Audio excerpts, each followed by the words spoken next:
New at 11, too intrusive. That's what some travelers are calling the Transportation Security Administration's new enhanced pat-downs. Passengers who opt out of going through the body scanners are put through what some liken to an assault.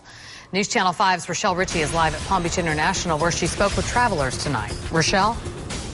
Jim and Kelly, groping and touching by unwanted hands is always an uncomfortable feeling. While TSA says it's necessary, some passengers say it goes a bit too far.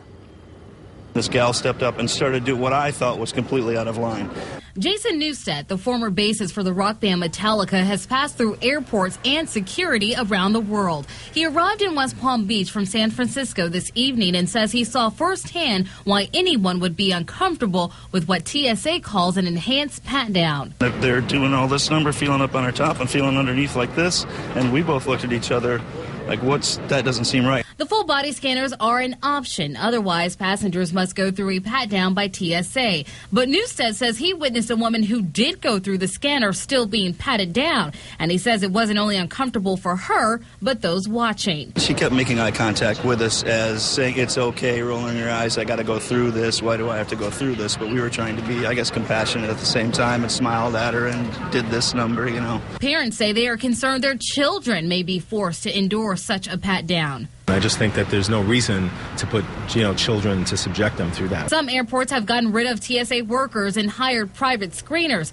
and others are considering doing the same thing, a plan supported by Florida Republican Representative John Micah. And we spoke with other travelers who say they would be willing to go through the intrusive pat-down. Just think it's the safest way to ensure that there's no type of hidden objects. Parents say while they understand TSA's effort to have the best security measures to thwart any possible threat, he says too often they are reactive as to proactive. With the shoe bomber, they check your shoes.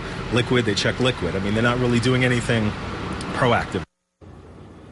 And 2 pilots have filed a lawsuit against TSA saying their civil rights have been violated. 19 of these body scanners are at various airports across the country, including here at Palm Beach International Airport. On the web, organized protests have been growing and could happen as early as next week as people prepare for Thanksgiving travel.